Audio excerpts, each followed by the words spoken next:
I was asked to prove the existence of God, okay? I've discussed this before, so a lot of what I'm going to say in this video is kind of rehashing what I've said in the past. Proving God is not an easy thing because you can't see God directly, alright? So it's not easy to prove, but then again, you could also say, what's your proof he doesn't exist? A lot of people assume that God doesn't exist, but that you're making an assumption. There's actually a whole lot more evidence God exists than he doesn't exist. So why do so many people jump to the conclusion that God can't possibly exist? Well, there's several reasons for this. First of all, a lot of people don't want to believe something you can't see direct. That's illogical, as I pointed out in the last few videos, that just because you can't see something doesn't prove it doesn't exist. 99.9999% of the universe we can't see, yet does that prove it doesn't exist? No. If you bother to look, you can see that it does exist. You just have to look a little deeper, you know. Another reason why people don't believe in God is because the religions have failed. Most religions, especially the Abrahamic religions, they've kind of gotten crazy. I put out criticisms on these before, so I'm not going to do too much. I was confused about Christianity for a long time. I think I finally figured out what's going on with Christianity. I thought it was a Jewish con game. Well, it's kind of become a con game. It's more about money than it is about spirituality in recent centuries. Found out, well, Christians are following Constantine and Augustine more than they're following Jesus Christ. And I discussed that in another video. I'm not going to rehash that too much. What's going on with Christianity, why there's so much confusion, because there's a lot of confusion with the Christianity, because there's discrepancies and contradictions within the Gospels and within the New Testament. And so that's what threw me out for a long time. I think I finally figured out what's going on with that, all right? Christianity was a banned, basically illegal, banned religion for much of the first 3 centuries until Constantine made it the official religion of Rome. Because it was a banned religion, it was illegal, and you had to do it underground, which means they didn't keep a lot of documents. If there were documents, if Jesus or the apostles had written things down, and I think they probably did, they were probably destroyed, and the people who had them probably imprisoned or killed. So the scriptures were passed down orally. The teachings of Jesus and the apostles were passed down orally for the first 50 to 100 years until they started finally writing them down. And by that time, they were like second, third-hand information, and so there's discrepancies in the documents. There doesn't appear to be a single book in the New Testament that was actually written by the person it was supposedly was, and this confused me. So here I jump to conclusions and say, well, this is a Jewish con game. Well, no, because that doesn't quite ring true either.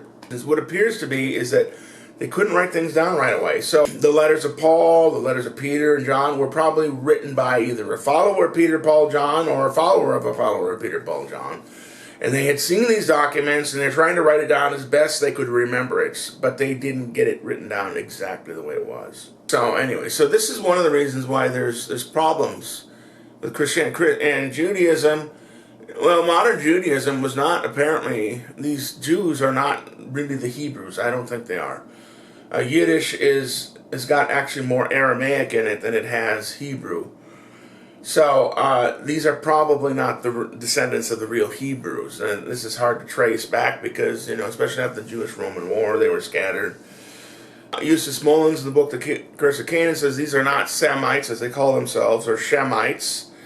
They're not descendants of Shem, they're descendants of Cain, who legend has it was the first murderer, sired by Satan when he seduced Eve in the garden.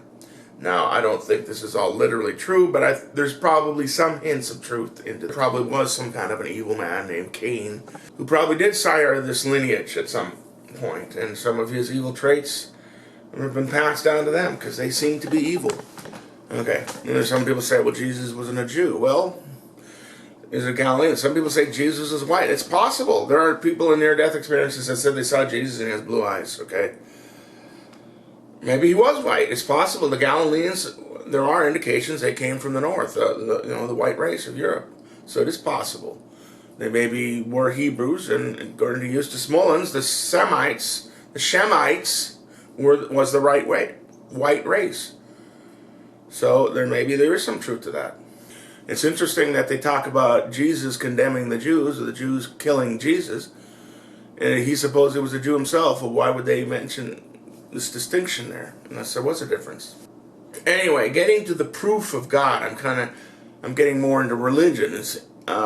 religion doesn't necessarily prove God exists. Well, there's several reasons why I believe God exists. First of all, the near-death experiences. There's just too many of these to dismiss. It's just like there's too many people that have seen UFOs and spirits. I took psychology years ago. Psychology can't directly measure things like physics and chemistry can, okay? You can't put psychology in a test tube. So one of the ways that they use to measure things in psychology is with surveys. They figure the preponderance of the people who answer surveys is a good way of indicating how things affect people. So I invented a survey called the test for the proof of paranormal, the supernatural. And I created this test where I had everybody on the test answer questions, and it was an anonymous test, so there was no reason to lie, okay? You didn't have to worry about anybody ridiculing you because you didn't put your name on it. And I asked questions like, have you seen a UFO? Have you seen a ghost? Have you had a dream that came true? Did something unusual happen to you that you have no physical explanation for? I asked a whole bunch of questions like this, and they were rated 1 to 5. 5 was definitely, 4 was probably, 3 maybe, 2 I'm not sure, and 0 was no way, or 1 was no way. 90% of the people that answered my test had seen something that they definitely felt was real, of a paranormal, supernatural order. 90%. 5% said they weren't sure. There wasn't a single person that took my survey who said absolutely nothing. I've never seen anything paranormal. I absolutely know that without a doubt. There was one person that said that. Now, if this was a typical demographic of an average people, you could probably project these results on the whole human race, okay? And I think this was average people. I think you'd get similar results if you did this test in Kenya, if you did this test in China, if you did this test in Alaska. I think you'd get similar results. And if that's the case, of the 7 billion people, there's about 660 million who would say they definitely have had a paranormal experience. So 660 million people are certain that they've had a paranormal experience. How do you dismiss that? But as to God, well, these people in these afterlife, they say they see God. Many of them do. I mean, they're all just hallucinations? And they're hallucinating something so similar? I don't think so. Because hallucinations are all over the board. Dreams are all over the board. Yet these near-death experiences are much more tight. They're much more close together than what people see. They don't all see the same thing, but they see similar things. As for God, well, one of the biggest proof is DNA. They first started trying to... the materialist scientists, before they discovered DNA, were trying to say life formed in this primordial soup. And here they are, they're jumping to conclusions. They have no proof of this. They're just assuming that that's what happened. After DNA, it became very difficult to think that DNA could have just formed accidentally in a primordial soup. So they don't even talk about that anymore. Some scientists now are trying to say, well, life came from another planet, because they have no idea how DNA formed. There's no fossil record of its formation. Basically, it's an extremely complex program. It's a biological computer program. That's what DNA is, essentially. Have you ever seen like these little building blocks that kids have? Let's say you dropped 60 million of these out of a plane, and they landed on a plane, and they all just happen to form the 60 million lines of code for Windows 10. I've done programming before. Okay, I took computer science. I know how to program in Fortran and BASIC. And if there's even a comma off, it can screw up your program. And from what I understand about DNA, if there's one chemical that's out of place, it can screw up the DNA and can cause problems. It can cause health problems. Let's see. Where was I before I was so rudely interrupted? My battery ran out. I had my whole train of thought planned out. Now I can't remember what it was. Usually in the mornings I'm in a much more contemplative mood. I don't know why. Just the way this thing operates. Oh, that's right. DNA. So for it to have just created itself is impossible. Something intelligent had to have created DNA. It didn't just happen by itself. Now there are some people who say, well, aliens created DNA. Alright, I suppose it's possible that aliens could do something like create DNA, but then you gotta ask the question, well, who created the aliens' DNA? If the aliens are, in fact, biological entities, they must have something like DNA, all right? Now, Betty Andreasson, in her book, said there's good and bad aliens, and the good aliens seem to be in league with the angels, the bad aliens in league with the demons. And these positive aliens, like angels, seem to have something to do with the creation of this planet. And they were leaning or indicating that before they became biological creatures and took on like a physical form, they were more like etheric creatures, like spirits. And they were directing the creation of things from behind the scenes. And they did mention something happened where human beings developed free will. That seems to be what that in the Genesis is referring to the knowledge of good and evil. They talk about, when man ate the forbidden fruit. And now, whereas virtually everything else in the universe kind of has to conform with a pattern, with the pattern that God had planned out, except humans are like a loose cannon. They can operate outside of that. Everything else, animals, they have to follow their pattern. They have to do. A tiger does what a tiger does. A tiger doesn't start acting like a camel, or vice versa. A fish doesn't all of a sudden start acting like a giraffe, or vice versa. They all have their patterns, their programming. They can't operate outside of that. Even angels and demons, as I understand, they don't have free will. Angels have to do the will of God, the Creator. Demons have to do the will of Satan, the destroyer. They don't have a choice. Human beings are the loose cannon that can be good or evil or anything in between.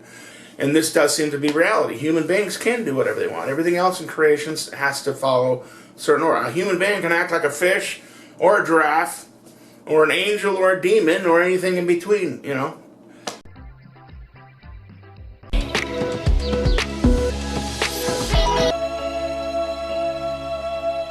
You have a charge of possession of a weapon during a violent crime and also a charge of murder. The proof of God, I've talked about this before. There's these cosmic coincidences. The sun is almost exactly 400 times the diameter of the moon, and it's almost 400 times the distance of the moon. As a result, the two are virtually identical size, apparent size from the Earth. As a result, they fit right inside each other and form these perfect lunar and solar eclipses. Of all the different sizes and distances the sun and moon could have been, the odds of that happening by accident are like a 1 in a trillion or less. That in itself is an amazing coincidence, but that's just one of many coincidences. There's others. The moon is exactly 3/11 the diameter of the Earth, to about 4 or 5 digit accuracy. That in itself is like 1 in 100,000, 1 in 10,000, 1 in 100,000 odds of that happening. As a result, it fits into these patterns, okay? The Great Pyramid of Giza fits into these patterns, which shows you that the ancients, whoever it is who built that pyramid, had to know the size and the exact size of the moon and the Earth, and which they weren't supposed to know that back then. And a lot of other things that they apparently knew that they weren't supposed to know. Of course, there's theories that the pyramids were actually built by an older culture and are actually 10,000 years old, and Egypt just redid the face on them, which is very possible because the Sphinx, the body shows water erosion, which would indicate that it came from a time like 10,000 years ago, whereas the face doesn't show water erosion. And the face should have more erosion than the body because it's higher up. But the face looks, and it's also, the face is small compared to the rest of the body. So I imagine that the head was badly eroded and some pharaoh decided to put his head on that lion. Now some people might say, well, maybe the gravitational pull of the moon caused that to happen. Well, then how come the moon's gravitational pull doesn't affect all the other females on the planet? Horses, dogs, cats, lions, zebras, elephants, their gestation and menstrual cycles don't match that of the moon. Only the human female does. How did that happen? Just by accident? And there's so many of these coincidences. Most physicists and astrophysicists seem to believe in the Big Bang, okay? It's like everything in the entire universe just popped out of one point in 1 second. And before that, nothing seemed to have existed.